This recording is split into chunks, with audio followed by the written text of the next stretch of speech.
Il centrodestra vince le elezioni trascinata da Fratelli d'Italia, ma la Lega crolla dal Veneto e dalla Marca alla base. Importanti esponenti del partito chiedono a gran voce le dimissioni di Matteo Salvini. Giancarlo Gentilini al vetriolo, il risultato non mi sorprende da tempo, sostenevo che la situazione dovesse cambiare, ma ho trovato persone che si sono messe ad angolo retto, ora pulizia etnica nella Lega. Anche a Treviso Lega doppiata da Fratelli d'Italia, il Carroccio deve già fare i conti con le comunali 2023, ma per il sindaco Conte è un'altra partita da giocare. Il trionfo di Fratelli d'Italia, soddisfazione del partito di Giorgia Meloni, una promessa, l'autonomia non è in pericolo, intanto la corsa alla regionale 2025 è già iniziata con i rapporti di forza che si sono rovesciati. Mentre il segretario nazionale Letta annuncia che non si ricandiderà alla guida del PD anche in Veneto resa dei conti, critica le candidature, ma un dato positivo, risultato regionale sopra la Lega. Ottimi numeri per l'alleanza Italia Viva Azione, Movimento 5 Stelle raccoglie poco, flop per noi moderati, nessun exploit per il sindaco di Venezia. Riunione Camera alla CNA, il commento delle imprese dopo il voto, il tempo delle promesse è finito, ora bisogna governare, non c'è più tempo da perdere. Lutto cittadino e un'ora di sciopero nelle aziende. Oggi pomeriggio l'addio al 18enne morto durante lo stage a 90, lacrime e commozione sull'altare letti alcuni pensieri che il ragazzo aveva scritto prima della tragedia. Telespettatori di Antena 3, buonasera e ben ritrovati con il telegiornale di Treviso. Subito vi facciamo vedere il sondaggio che abbiamo lanciato nel corso dei nostri telegiornali che riguarda ovviamente le elezioni politiche e il risultato delle elezioni politiche. Crolla la Lega, Salvini deve dimettersi da segretario. Se per voi la risposta è sì, si deve dimettere, 0422 162 6691. Se per voi invece la risposta deve essere no, 0422 162 6690. Chiamata come sempre gratuita e non preoccupatevi se sentite il numero occupato, perché il sistema registra la vostra scelta nell'uno e nell'altro caso. E allora ripartiamo da qui, ripartiamo proprio da questo indirizzo, da questa domanda, perché prima di analizzare il voto in Veneto ci si chiede proprio questo. La vittoria del centrodestra arriva con il grande exploit, il trionfo nettissimo di Fratelli d'Italia, ma c'è l'altra faccia della medaglia, il crollo, lo sprofondo della Lega, e dalla base del partito e non solo dalla base arriva un coro chiarissimo. Certo che davanti a una sconfitta del genere un segretario federale che ha a cuore il suo partito si dimette. Tagliente come suo stile oramai da anni, l'eurodeputato e già segretario della Liga Veneta non nasconde più la sua diretta ostilità con l'operato dell'attuale segreteria leghista. Ancora di più oggi, dopo aver seguito con Roberto Bet, consigliere regionale fedelissimo di Luca Zaia, la prima conferenza stampa del dopovoto di Matteo Salvini. Il commento è quello che per lui non è successo niente e in realtà c'è stata una sconfitta devastante che vede la Lega, soprattutto in Veneto, in zone come la nostra, essere doppiata, triplicata da Fratelli d'Italia. Questa è una sconfitta che arriva proprio per errori di segreteria, per errori dello stesso Salvini e soprattutto dello staff che poi lui ha calato sul territorio con nomi e cognomi, con i responsabili che sono i vari Fontana, i vari Stefani, Ostellari, Bitonci, che naturalmente hanno fatto sì e hanno tutelato solo ed esclusivamente il loro posto a Roma, non certo il territorio. Per Dare è proprio il territorio che ora deve chiedere un cambio di passo attraverso i congressi, peraltro accennati da Salvini. Quelli che loro chiamano congressi di sezione non sono congressi, ma sono soltanto dei rinnovi che una volta si facevano all'interno delle stesse segreterie e si dava comunicazione alla segreteria provinciale. Per fare i congressi invece provinciali mi pare che i tempi siano lunghi, anzi si fa di tutto per non farli. E qui Dare chiama in causa i collaboratori di Salvini, chiamati ironicamente non cerchio magico ma pattuglia acrobatica. Una situazione che secondo l'eurodeputato porterà sempre più in basso la Lega, con un'unica soluzione. Bisogna che Matteo Salvini passi la mano a Federica, si vada ai congressi in maniera chiara, semplice. Fare i congressi, siamo 3 anni e mezzo che si cerca di fare un congresso, non lo si vuol fare. Il congresso vuol dire dare legalità e soprattutto autorevolezza ai segretari eletti con un consiglio direttivo, e quando si è nella collegialità sicuramente si sbaglia meno. Non solo l'europarlamentare Dare, altre voci molto forti sul crollo della Lega e su Salvini. È un tracollo mai visto, questo è il dato. In Veneto Fratelli d'Italia nella terra del federalismo è più del doppio della Lega. Ci è passato perfino il Partito Democratico, che era praticamente morto, così come a livello nazionale siamo stati spazzati via in alcune parti del paese e siamo stati sostituiti da un altro partito morto come il Movimento 5 Stelle. Credo che sia arrivato il momento, per me è sempre tardi, di una riflessione profonda, molto profonda. Nelle parole di Roberto Marcato si concentra la rabbia della base della Lega, protagonista di un tonfo che brucia perché annunciato da tempo con appelli rimasti inascoltati. Il nostro popolo ci ha dato una lezione, ci ha detto che non lo rappresentiamo più, questo dobbiamo capire, ce l'ha detto in maniera chiara e netta. Allora o noi torniamo ad essere quel famoso sindacato di territorio oppure noi non abbiamo futuro. Urge una riflessione profonda che significa, secondo Marcato, congressi. Due cose: condivisione con il territorio e congressi. Bisogna fare i congressi, bisogna fare il congresso regionale. Certo, il centrodestra ha vinto le elezioni, la Lega andrà al governo, ma con i nuovi equilibri nella coalizione la strada per l'autonomia pare sempre più in salita. Assolutamente sì, però c'è anche un tema che è molto chiaro. Matteo Salvini a Padova agli amministratori ha detto che nel primo Consiglio dei Ministri verrà approvata l'autonomia. Se non facciamo questo, per me possiamo andare a casa domani mattina. Ma la voce dell'assessore regionale alle attività produttive non è certo l'unica. Di esito drammatico per la Lega parla Giampaolo Bottaccin, che si scaglia contro i commissari che vanno cambiati subito, afferma, altrimenti l'alternativa è di consegnare la regione infiocchettata a Fratelli d'Italia.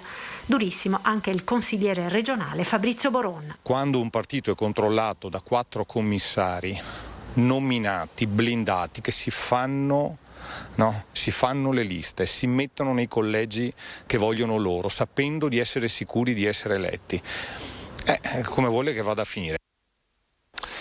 Ma le parole più dure della giornata arrivano da Giancarlo Gentilini, quindi torniamo nel cuore di Treviso. Parole durissime e poi anche un avvertimento a Mario Conte sul tema delle comunali 2023. Sentitelo. Per me non è stata una sorpresa. Io questa certezza l'avevo acquisita essendo sempre in mezzo al mio popolo e molti cittadini mi dicevano: signor Sindaco, noi non crediamo alla Lega salviniana. Quello ha distrutto la Lega Nord. Ma queste cose io le ho già dette e comunicate alla Regione, al Sindaco di Treviso, a Darè, ma tutti quanti erano entusiasti di Salvini, pronti ad applaudire il Dio che era Salvini, il quale diceva, ma proprio da demenziale: io sono sicuro di prendere un punto in più della Meloni. Illuso. La Lega deve cambiare a 360 gradi il suo modo di amministrare. Ci vuole una pulizia etnica in tutti i gangli di comando, perché io da tanti anni ho sempre sponsorizzato come capi della Lega Giorgetti e Zaia, però a un dato momento non parlavano e chi tace non dice niente, tutti ad angolo retto, e io non tollero le persone ad angolo retto, sia chiaro. Sì, Mario Conte adesso, prima avevi l'autostrada, adesso c'è un viottolo di campagna pieno di crode e di cose, e quindi anche la tua speranza di raddoppiare il mandato comincia a diventare molto difficile, perché ricordati che la gente non dimentica, e se a un dato momento ha mandato a Patasso la Lega, può anche ripetere per la seconda volta la Lega di Treviso. Ricordati che non c'è nessuna Lega come quella di Treviso, e adesso vedo che la Lega di Treviso è al 4° posto. Vergogna, vergogna! Parole molto dure, sentiamo cosa dice allora Mario Conte. Voti più che dimezzati per la Lega nel capoluogo Treviso. Il Carroccio in città si assesta sull'11,3% quando nel 2018 aveva quasi il 27% e da primo partito diventa addirittura il quarto. Oggi come allora incombeva la campagna elettorale per il rinnovo del sindaco con Mario Conte, amministratore leghista in rampa di lancio, che si trova a fare i conti con un crollo del suo partito e con l'exploit di un alleato che numeri alla mano in primavera avanzerà senz'altro delle pretese. Le tante persone che incontro ogni giorno hanno voluto come punire un po' la nostra linea, soprattutto a livello nazionale, non tanto sulla stima personale o per quanto riguarda la stima rivolta alla politica del territorio, ma forse è stata proprio una punizione alla politica nazionale che evidentemente non convince più. La prima analisi autocritica deve farla per forza il nostro segretario federale, perché ogni buon leader si mette in discussione dopo un risultato, sia che sia un risultato estremamente positivo, sia nel caso di un risultato negativo. Conte non si sente dunque tirato direttamente in ballo dalla scelta compiuta dall'elettorato trevigiano. In realtà, se noi andiamo a vedere le forze che oggi compongono la mia maggioranza, sono esattamente le stesse che hanno vinto le elezioni ieri. Quindi se dovessimo fare questo risultato, in realtà il centrodestra in città, il centrodestra a livello nazionale ha dimostrato compattezza e quindi io mi sento assolutamente tranquillo e sereno per quanto riguarda la prossima tornata elettorale, che è quella del 2023. Il sindaco rimarca però che si tratta di due partite differenti. Certo è che Fratelli d'Italia, attualmente rappresentato ai 300 solamente da un consigliere, porterà in dote i numeri delle politiche quando ci sarà da ristabilire i rapporti di forza in vista delle urne. Io credo che come in occasione della tornata elettorale del 2018 prima si vince e poi si discute il peso all'interno della coalizione, anche perché oggi le priorità per i cittadini non sono certo le spartizioni in giunta, ma sono il caro bollette, sono i fondi del PNRR. Abbiamo tanti temi concreti sui quali confrontarci, abbiamo tante risposte da dare ai cittadini e sinceramente oggi raccontare ai cittadini che il vice sindaco sarà di un partito piuttosto che di un altro credo che interessi poco. Prima vinciamo, come è stato fatto in occasione appunto delle politiche, e dopo ovviamente chi più prende più avrà, però non è una questione che appassiona tanto i nostri cittadini. E ricordo che in questo momento le esigenze e le priorità per la nostra comunità sono tutt'altre. Allora, tiriamo le fila del voto dopo la giornata e la maratona di ieri con i dati e anche gli eletti, almeno quelli sicuri di queste ore. È la coalizione di centrodestra a conquistare queste elezioni politiche raggiungendo a livello nazionale il 44,1% al Senato e il 43,8% alla Camera, ma la vera vittoria uscita dalle urne è quella di Fratelli d'Italia con un 26%, crollo della Lega che chiude con l'8,9% al Senato e l'8,8% alla Camera. Guardando sempre al centrodestra, Forza Italia conquista l'8%, appena lo 0,9% per noi moderati di Toti e Brugnaro. Non sorride il centrosinistra che ottiene il 25,9% al Senato e il 26% alla Camera, il Partito Democratico al 18,9% e al 19% rispettivamente a Senato e Camera, 15% per il Movimento 5 Stelle, 7,7% per Azione Italia Viva, leadership del partito di Giorgia Meloni ancor più marcata in Veneto, dove Fratelli d'Italia ottiene oltre il 32% di consensi per entrambi i rami del Parlamento.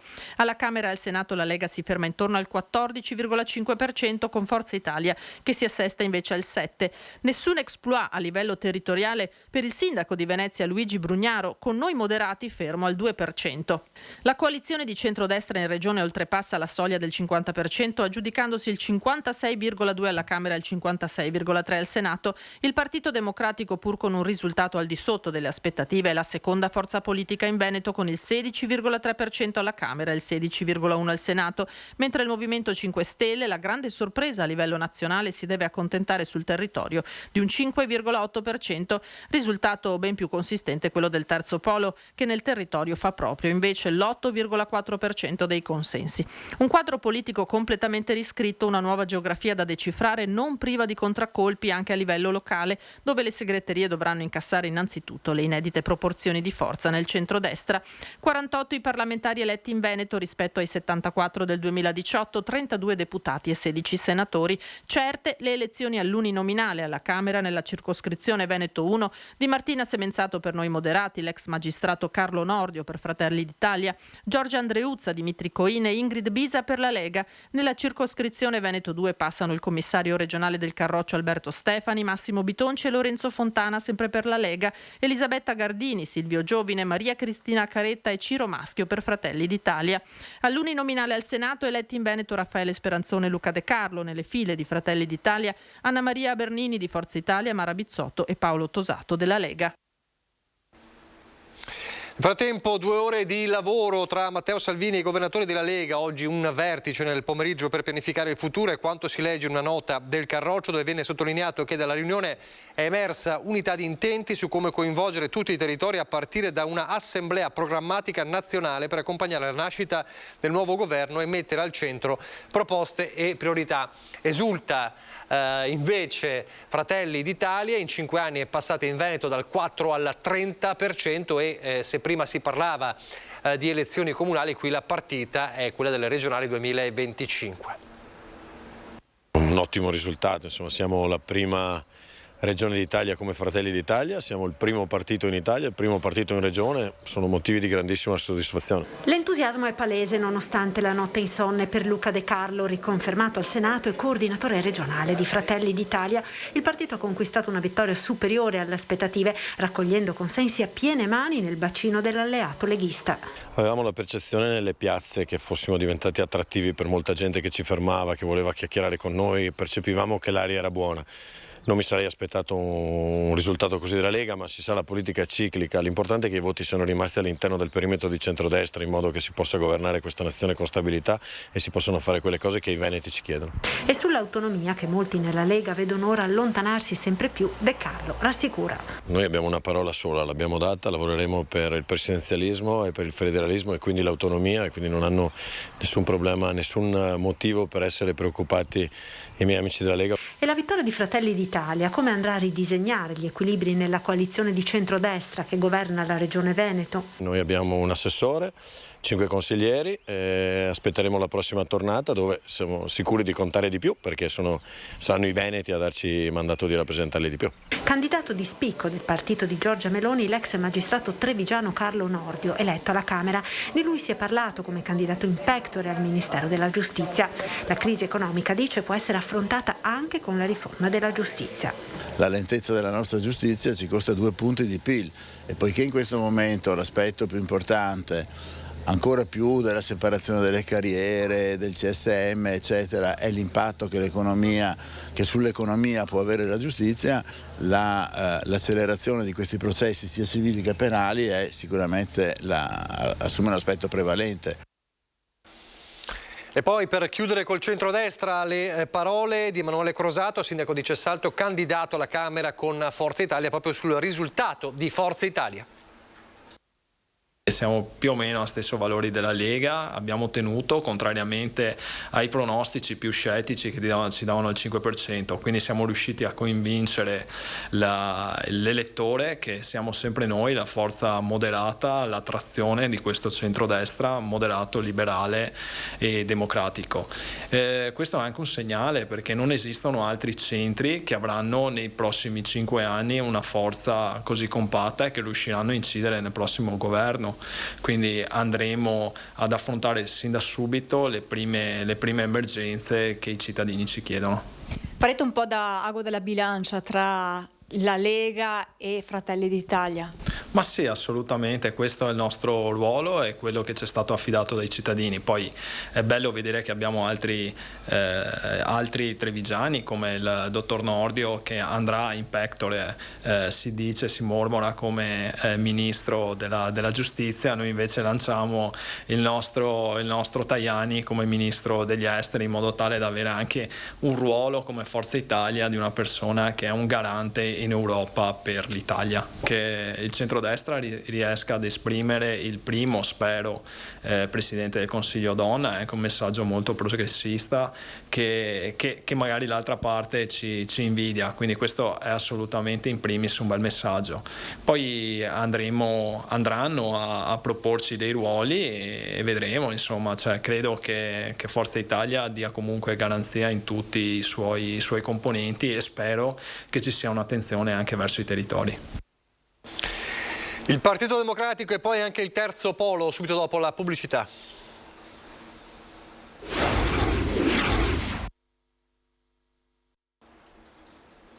Rieccoci in diretta di nuovo ancora la pagina politica, questa volta però andiamo dal Partito Democratico, il risultato in chiaroscuro, il flop nazionale che ha portato Letta ad annunciare una nuova fase congressuale e la sua non ricandidatura alla segreteria, poi però in Veneto i Dem che superano la Lega e diventano il secondo partito. Assicurerò in spirito di servizio la guida del Partito Democratico nelle prossime settimane in vista di questo congresso al quale non mi ripresenterò candidato. La decisione arriva dopo una nottata sofferta, quando il contatore del consenso si ferma a poco più del 19%. Per il Partito Democratico a livello nazionale è un flop, tallonato di fatto dal Movimento 5 Stelle, mentre il segretario Enrico Letta fa l'annuncio dal Nazareno. Piero Fassino, ultimo segretario dei DS e tra i fondatori del PD, si trova nei nostri studi per la diretta elettorale. Questo il suo commento a caldo. Io ho detto, ribadisco qui, non si risolvono i problemi che abbiamo di fronte con frettolose cambi di segretario.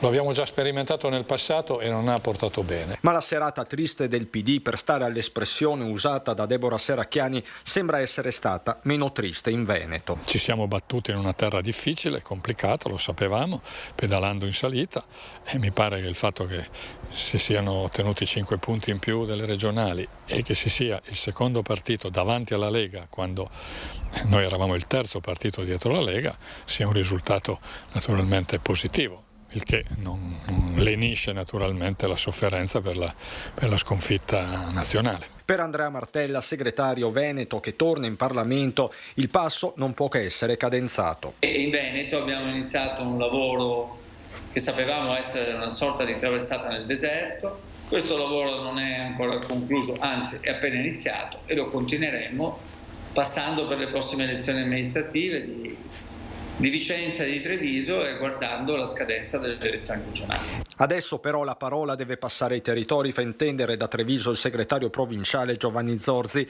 e qui non manca una stoccata ai piani alti. Credo che la segreteria nazionale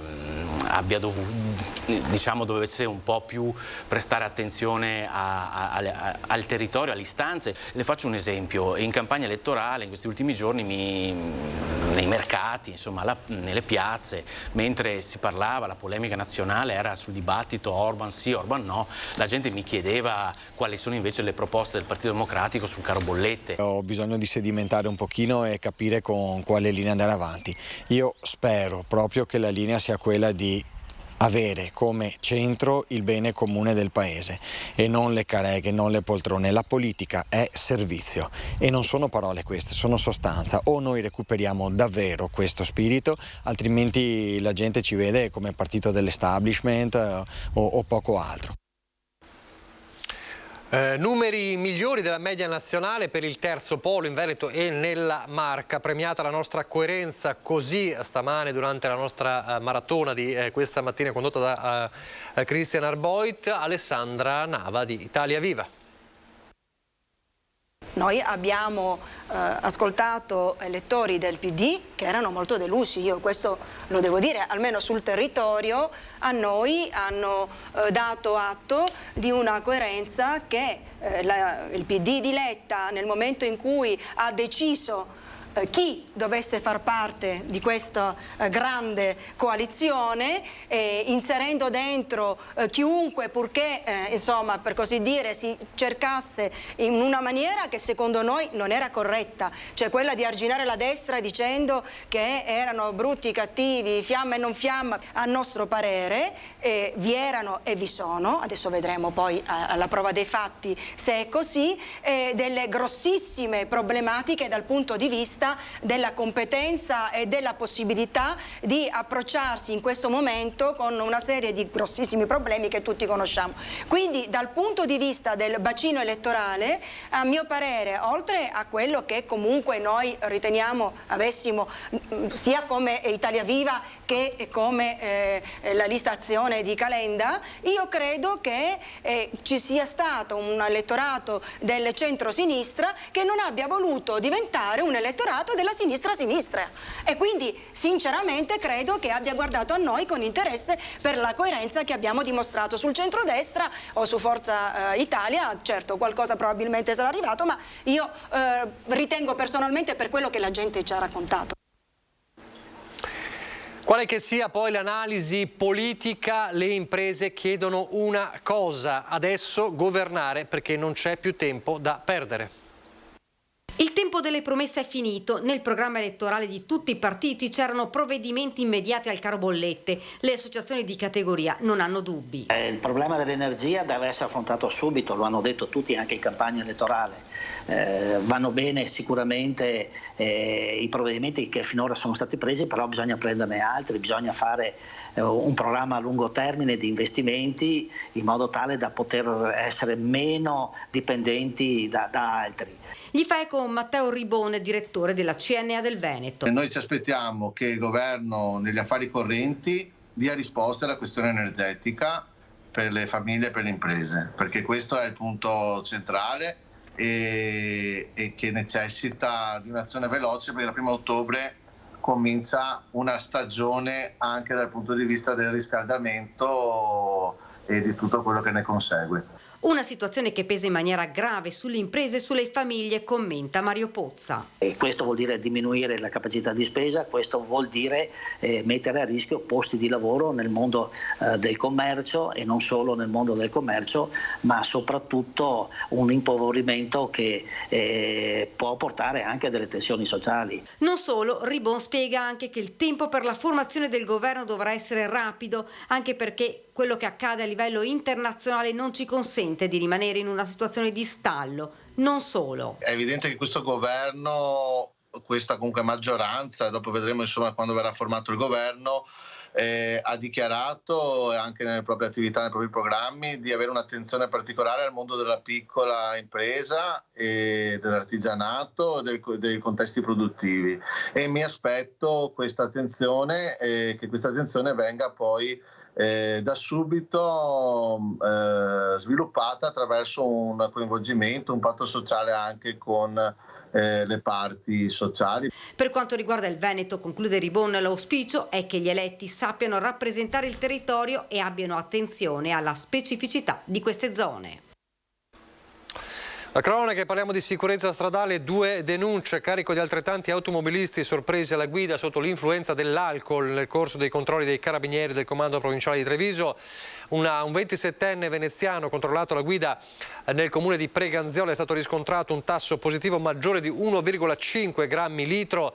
Sempre i carabinieri hanno poi sanzionato nei giorni scorsi un 32enne trevigiano controllato alla guida alla periferia del capoluogo e riscontrato positivo con un tasso maggiore di 1 grammo litro. Ad entrambi gli automobilisti è stata ritirata la patente di guida. Il dramma, le tragedie sul lavoro e nella vicina Ceggia. Oggi è stato il giorno del dolore, del lutto cittadino e anche dello sciopero di un'ora per l'addio a Giuliano De Seta.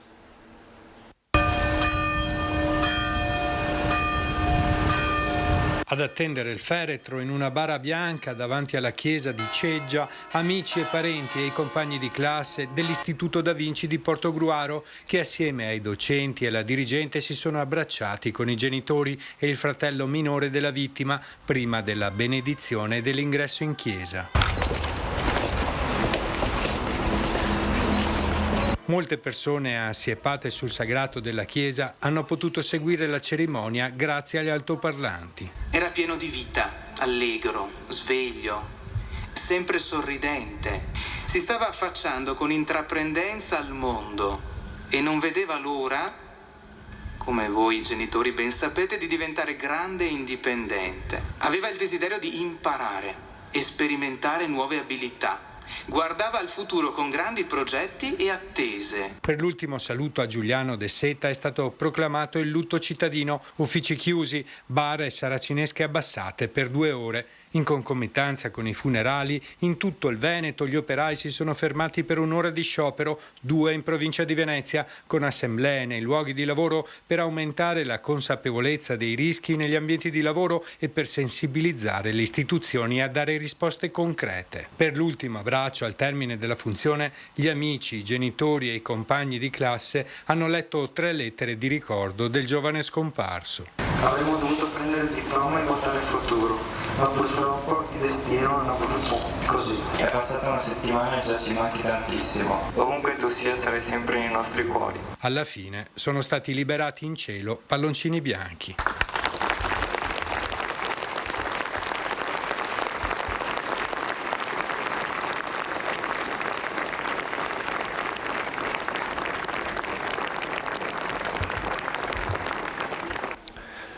Cambiamo argomento, tutto pronto a Treviso per gli eventi che riguardano le famiglie e i bambini, perché ottobre è il mese del bambino.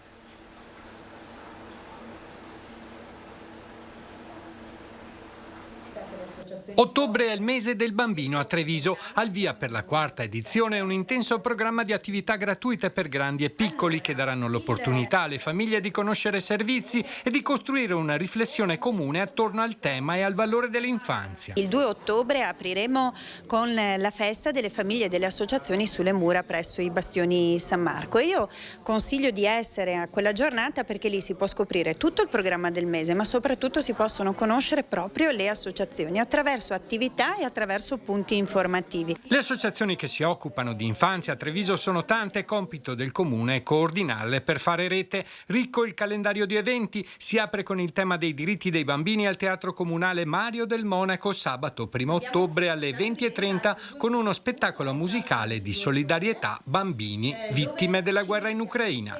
Sabato 15 in Piazza Borsa per tutto il giorno in collaborazione con il SUEM si potrà assistere a dimostrazioni utili alla prevenzione degli incidenti in età pediatrica e non solo. Abbiamo un calendario poi ricchissimo dall'allattamento ai temi per la genitorialità, ma anche momenti dedicati alle associazioni, ad esempio per trovare una linea comune su come approcciare i social e quindi tutti i nuovi media nel rapporto con le famiglie e i ragazzi. Si conclude il 29 ottobre a Cade i Carraresi con un convegno dell'UCIPEM. Le famiglie dovranno affrontare un inverno difficile con il caro energetico, la povertà e gli sfratti sono in aumento, come le richieste di aiuto ai servizi sociali. I comuni si stanno organizzando ovviamente con dei fondi a disposizione, però i comuni possono fare una piccola parte, quindi è importante che arrivino in tempo rapido risposte strutturali dal governo nazionale. Adesso andiamo nel Bellunese.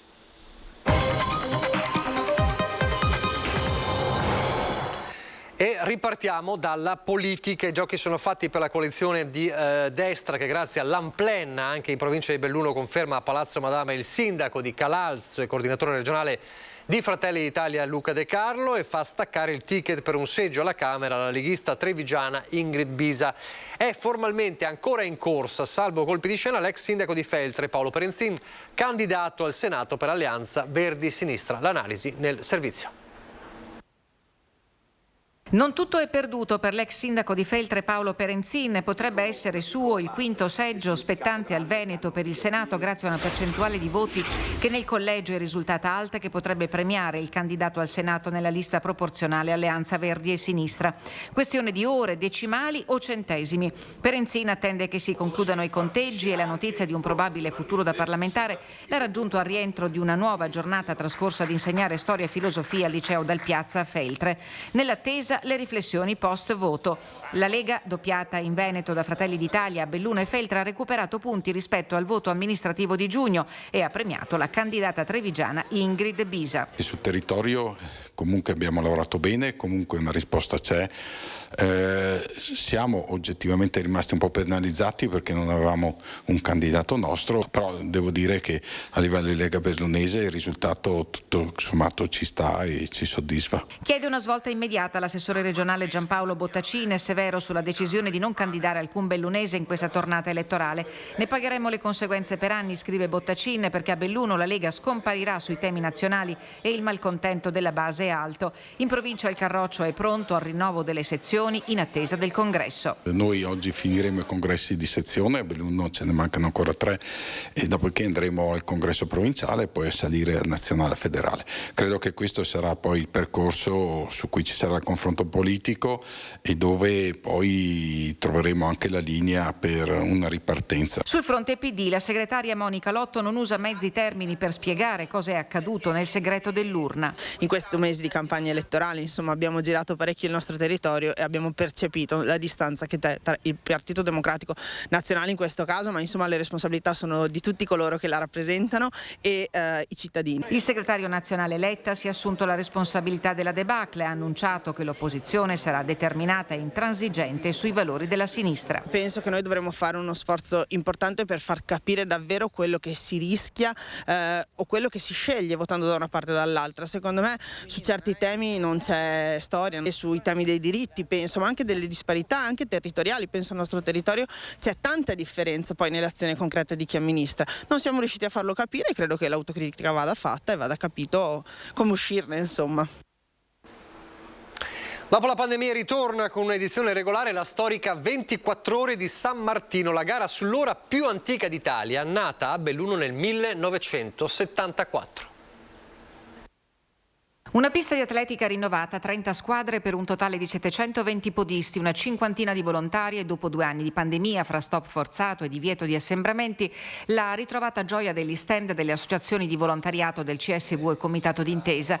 Gli elementi ci sono tutti per festeggiare l'edizione numero 48 della 24 ore di San Martino.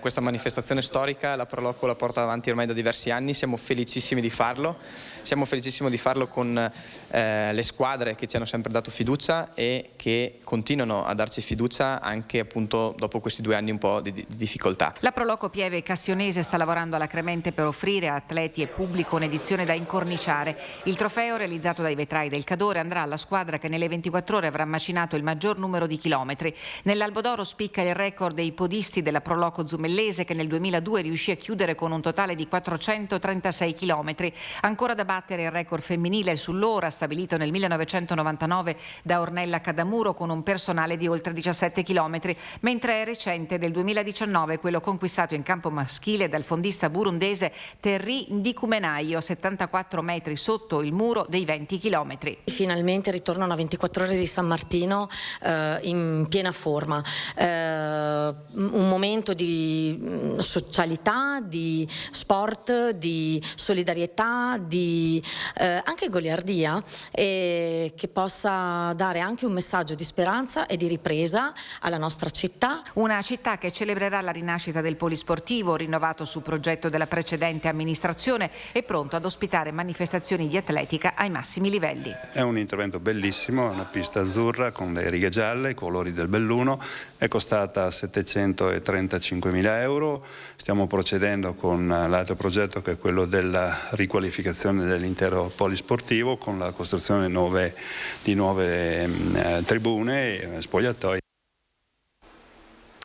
L'onorevole Massimo Bitonci della Lega, Giovanni Zorzi, segretario provinciale del Partito Democratico, e poi la senatrice Barbara Guidolin del Movimento 5 Stelle, Raffaele Speranzon di Fratelli d'Italia, L'onorevole Deborah Serracchiani, sempre del Partito Democratico, e poi Paolo Cagnan, il condirettore dei giornali del gruppo Gedi, sono gli ospiti di questa sera di Ferdinando Avarino, il nostro vice direttore a Ring, a partire dalle 21:15. Ovviamente le elezioni sotto i riflettori dopo la maratona di ieri sera e poi della notte e poi anche di questa mattina, e ci sarà poi anche l'esito del sondaggio. Lo facciamo rivedere, il sondaggio che abbiamo lanciato nel corso dei nostri telegiornali. Crolla la Lega, Salvini deve dimettersi da segretario, questi i numeri e i riferimenti. È davvero tutto, vi lascio alle previsioni del tempo. Grazie per averci seguito, arrivederci.